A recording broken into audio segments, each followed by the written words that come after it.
Assalamualaikum warahmatullahi wabarakatuh. Saya Audi Joinaldi, Wakil Gubernur Sumatera Barat. Saya merupakan salah satu alumni Belanda. Saya pernah bersekolah master di Wageningen University. Ketika di Wageningen, waktu itu saya mengambil jurusan majornya Food Quality Management dan minornya Animal Nutrition.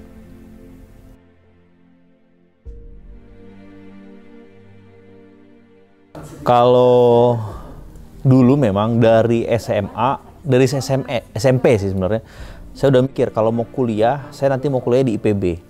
Kalau ditanya why-nya kenapa, jadi dulu sebenarnya ayah saya tuh kuliah di IPB. Cuman beliau nggak menyelesaikan kuliahnya di IPB. Jadi cita-cita saya waktu itu adalah ingin menyelesaikan apa yang orang tua saya nggak pernah bisa selesaikan. Sebenarnya awalnya itu.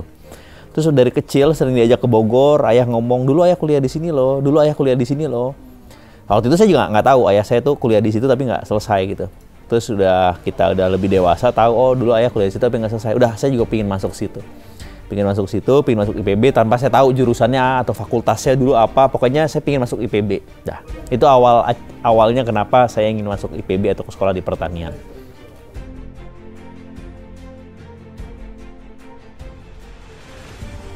Jadi saya lulus IPB cukup cepat waktu itu 7 semester, 3,5 tahun pas 7 semester. Terus dari pas di IPB saya udah pingin memang, nanti setelah lulus saya pingin sekolah lagi aja dulu. Biar punya gelar master tapi dalam waktu yang umur belum terlalu senior, masih muda gitu. Jadi memang dari dulu pinginnya ke Belanda, pinginnya ke Wageningen. Memang udah rencanain pinginnya ke Wageningen Belanda. Kenapa ke Wageningen? Yang kita tahu ya, Wageningen itu one of the best agricultural university in the world. Salah satu sekolah pertanian terbaik di dunia. Jadi memang udah cita-cita dari waktu di IPB, pingin sekolah pertanian lagi, tapi pinginnya di Belanda. Gitu. Terus kenapa pilihannya Belanda waktu itu nggak Jerman gitu atau Amerika atau yang lain? Emang saya pribadi saya punya ketertarikan dengan negara Belanda. Gitu. Saya senang aja dengan atmosfernya di Belanda. Terus kan Belanda punya hubungan historis yang cukup panjang dengan Indonesia. Jadi hal-hal yang berbau Indonesia mudah banget ditemuin di Belanda.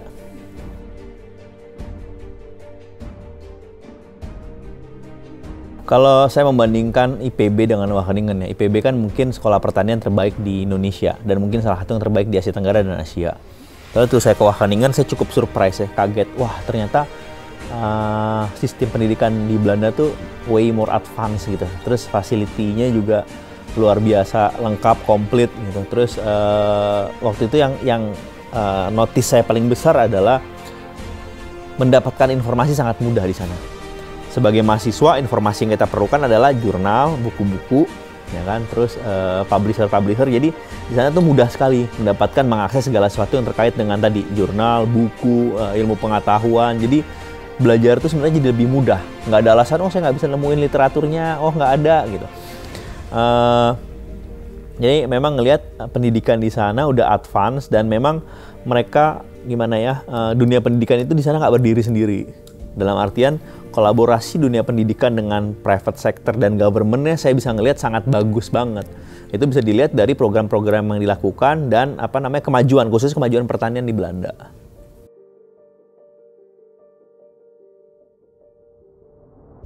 Kalau kita lihat masih banyak produk-produk pertanian Indonesia yang diimpor dari luar negeri. Baik itu sayur, buah maupun daging merah.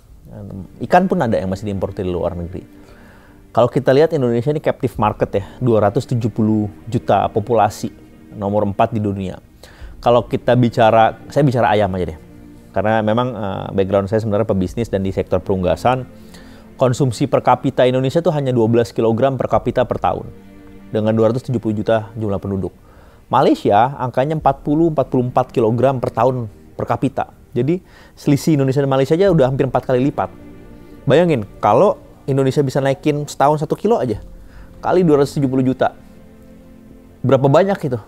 Ayam yang dibutuhin, jagung yang dibutuhin untuk makanan ayamnya, pabrik pakannya, breedingnya, dan berapa banyak domino efek yang bisa diciptakan dari domino efek lapangan pekerjaan yang bisa diciptakan dari tadi tuh, rangkaian tadi, naik 1 kilo aja.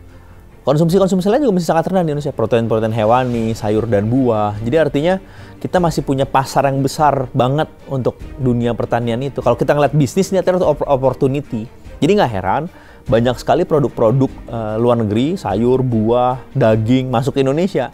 Karena mereka ngeliat, wah ini negara masih banyak kurangnya di sektor pertanian dan konsumennya banyak banget.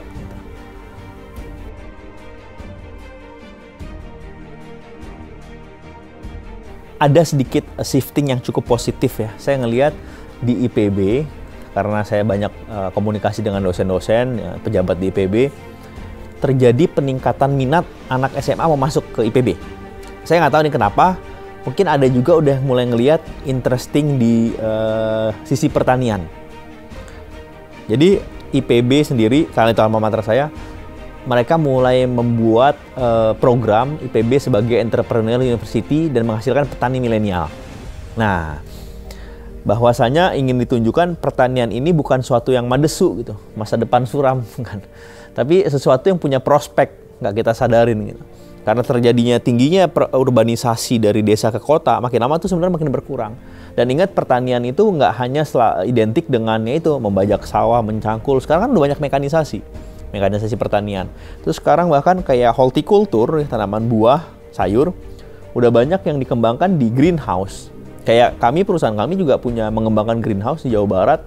Nah itu di dalam quote and quote digandeng juga oleh Pak Gubernur Jawa Barat, Kang Emil, untuk program petani milenialnya. Jadi bertani itu can be fun and can be generate income gitu. Jadi memang udah mulai muncul nih petani-petani muda, petani-petani milenial yang ingin berkecimpung. Tapi memang harus kita kasih contoh, harus kita kasih lihat bahwasanya ini lebih bagus loh, ini lebih menghasilkan loh dibanding kamu pergi ke kota, kerja kantoran dan sebagainya.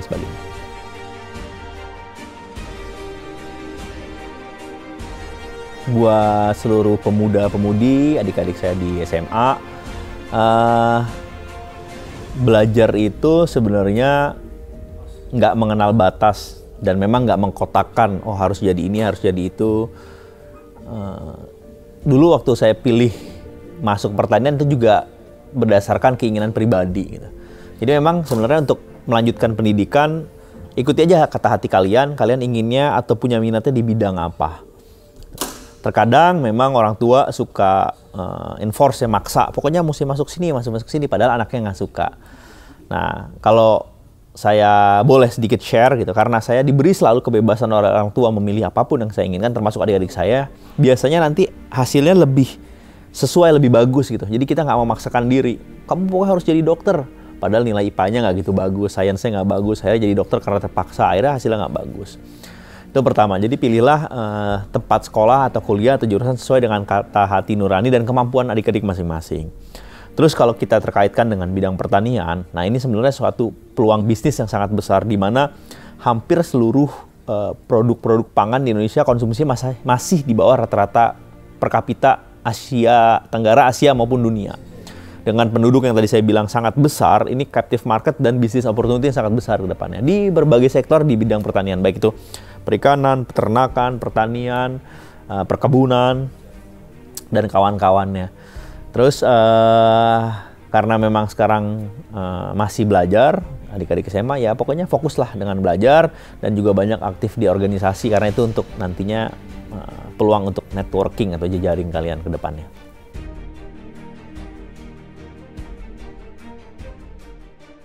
Untuk memulai bisnis, kadang-kadang orang selalu berpikir uang. Kalau buat saya, uang itu ada di nomor sekian. Yang paling penting di dunia bisnis itu network, kalau kita bicara bisnis ya. Tapi juga nanti di dunia government, di dunia akademisi, network itu sangat penting. Dari situ kita bisa jalin kerjasama. Jadi bahkan sekarang itu prinsipnya gini, mau bisnis tuh nggak harus pakai uang sendiri sebenarnya. Tapi banyak orang di luar sana yang punya uang, bingung uangnya mau diapain. Itu emang butuh networking, jejaring. Termasuk di dunia government.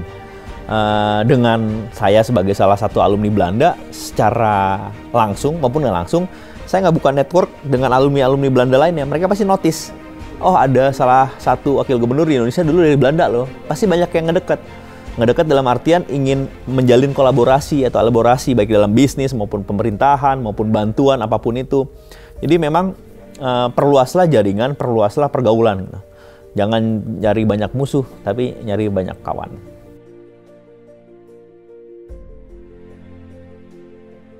Disiplin. Jadi salah satu kunci faktor kesuksesan dalam hidup itu ternyata bukan IQ tinggi, bukan lulus dengan nilai tinggi, bukan sekolah di sekolah favorit, tapi yang pertama tuh jujur, yang kedua disiplin. Nah, di Belanda itu bisa dibilang dua hal itu dijunjung tinggi. Bis, dulu waktu itu saya belum ada smartphone, jadi ngeliatnya lewat internet, laptop. Bis jam 10 lewat 17, tepat jam 10.17 itu bis datang di Belanda. Jadi semuanya disiplin. Besok kuliah jam 10, dia jam 10, tank gitu. Dan orang sana 45 menit break, coffee break gitu, break. Ya. Pokoknya disiplin. Habis itu masuk lagi, harus masuk tepat waktu lagi. Janjian sama dosen nggak ada yang namanya ngaret atau apa. Kita telat 5 menit ya udah spot kita diambil orang, hilang gitu. Nah, dengan disiplin itulah saya lihat negara mereka memang bisa maju, antri dan memang jujur. Naik bis dulu pakai stripen card, apa kartu dicap itu kadang-kadang kita cetlek sendiri. Kalau orang yang nggak jujur ya udahlah, nggak usah lah, nggak ada yang ngawasin ini gitu. Tapi orang sana walaupun nggak ada yang lihat gitu kan, mereka selalu jujur dan disiplin ngecap apa namanya stripen card itu tiket untuk naik kendaraan umum waktu itu. Jadi jujur dan disiplin itu salah satu hal yang saya dapat di Belanda.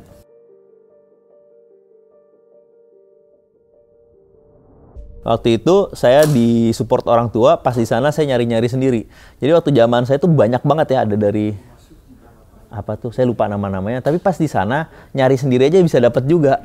Nge-apply ke universitinya, itu zaman waktu 2005 ya. Jadi banyak banget sebenarnya di sana opportunity-nya kalau kita mau nyari-nyari, terus nge-apply bisa dibilang hampir pasti dapat gitu bantuan, walaupun mungkin nggak terlalu besar, beberapa ratus euro, tapi lumayan. Jadi dapat info dari teman, coba aja ke situ, coba ke sini gitu. Dapat aja karena memang waktu itu di Belanda, mungkin sampai sekarang juga masih banyak ngasih peluang sekolah beasiswa untuk siswa-siswi Indonesia.